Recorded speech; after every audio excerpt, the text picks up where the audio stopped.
In this video, I'll demonstrate how to analyze multiplex data using the MyCurveFit Excel Add-In. I have open an Excel spreadsheet containing my plate layout and my raw data. I've gone ahead and performed some formatting in preparation for our data calculations. You can download a copy of this spreadsheet as a template for your own analysis by clicking the below link. You can see on the Analyte 1 sheet, we have the plate layout displaying how my samples are arranged on a 96-well plate, with all my samples run in duplicate. My blank sample is in wells A1 and A2, followed by 7 standards, unknowns 1 through 38, and 2 controls in wells G and H 11 and 12. My raw data has already been populated using links to the Raw Data tab. Opening that tab, you can see here I've pasted in the data from my Luminex Intelliflex CSV data file. One important note, to be able to copy and paste the data into this spreadsheet, my data must be formatted from the Intelliflex in the same format. Sample IDs in column E, Analyte name in column H, and the corresponding RP1 median data in column J. Back on the Analyte 1 tab, you'll see I've also included standard concentrations in this table, entered from my kit insert. These concentrations will serve as my calibrator X values. For my assay, a blank correction is performed prior to the standard curve fit. I've added 2 matrices here to house my blank corrected and concentration results. On the Fit Analyte 1 tab, I've created a plot data table and corresponding chart. We'll populate these once we've calculated our fit parameters. And finally, the Sample Table Analyte 1 tab displays the results in a table format as opposed to a matrix format. You can see the raw values have already been populated using cell references to the Analyte 1 sheet. And the blank corrected and concentration columns also contain cell references that will be populated once we've added the data. Back on the Analyte 1 sheet, I'll perform our blank correction.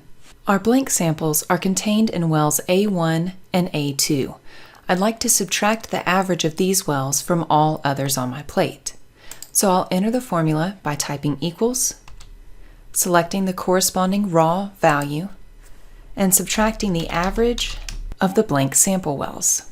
I'll press F4 to make these blank wells an absolute reference, so when we populate the rest of the matrix, the same blank samples will be used. Pressing Enter applies the formula, and now I can hover over the bottom right corner of the cell and fill the rest of the matrix.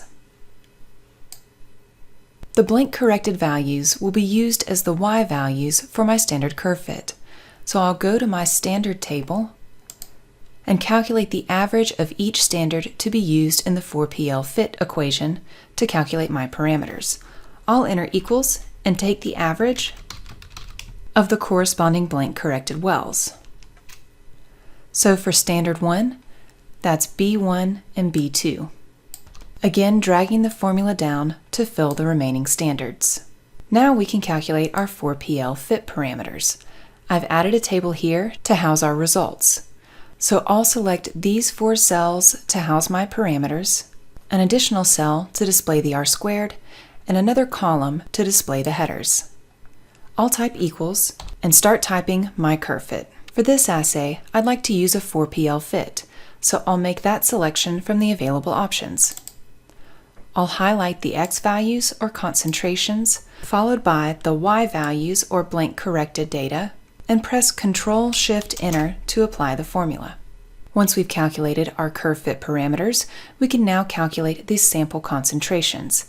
The sample concentrations are calculated using the obtained blank corrected RP1 median data or Y values. So we'd like to calculate the corresponding X value. So I'll use the 4PL calcx function to calculate these values. I'll begin by typing equals MyCurveFit and select the 4PL calcx option. I'll highlight the fit parameters and press F4 to make this cell selection an absolute reference. Next, I'll highlight the corresponding Y value and press Enter. Note the selected Y value is not an absolute reference, so it will be updated as we fill the matrix. Now I can hover over the bottom right corner and fill the rest of the matrix. So to this point, we've successfully calculated our blank corrected values as well as our final concentration results. Next, we'll plot our curve. On the Fit Analyte 1 tab, we'll use the MyCurveFit 4PL Calc Y function to calculate the Y values corresponding to the X values I've already entered. For more information on creating your plot data table and charting the resulting fit, please see the associated video.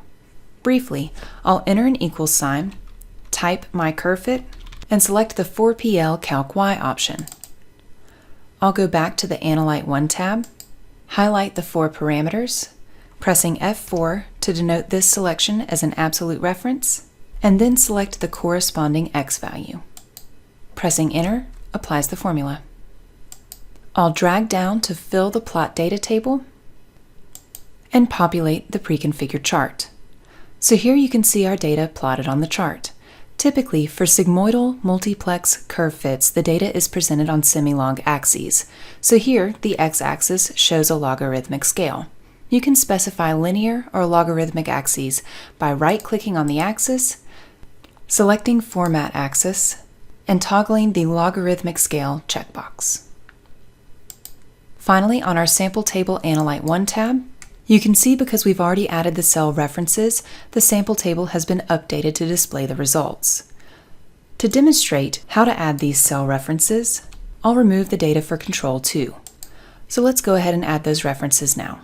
Back on the Analyte 1 tab, we can see that Control 2 is contained in wells H11 and H12, or the bottom right cells in our matrices. On the Sample Table tab, I'll press Enter and simply select the corresponding wells in the raw matrix, blank corrected matrix,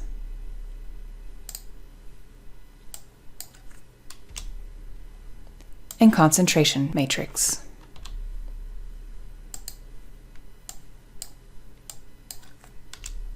To our sample table, I've also added further calculations, for example, the average concentration and %CV. The concentration times dilution factor column multiplies the entered dilution factors by the calculated average concentration results. So as you can see, we've calculated our results, plotted the fit, and displayed the results in a sample table with some additional calculations performed. I've also configured these same calculations for a second analyte, and you can see the corresponding tabs here.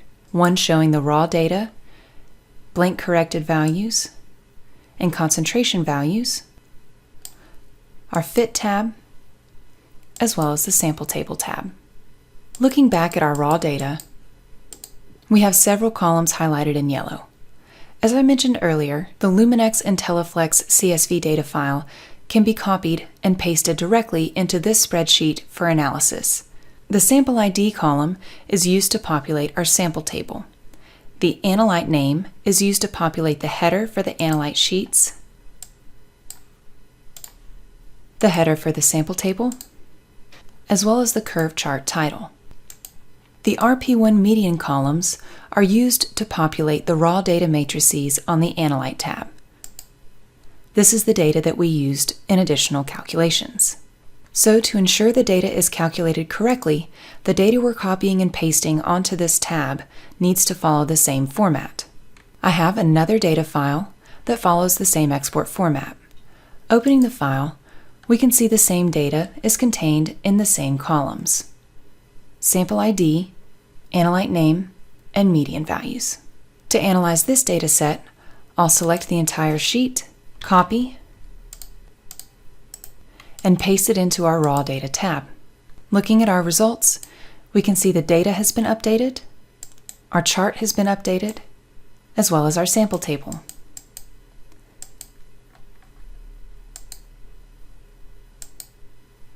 If your multiplex assay contains more than 2 analytes, these sheets can be copied and the references updated to calculate the results for further analytes. If you have any questions about how to analyze multiplex data with the MyCurveFit Excel Add-in, please email us at support@myassays.com.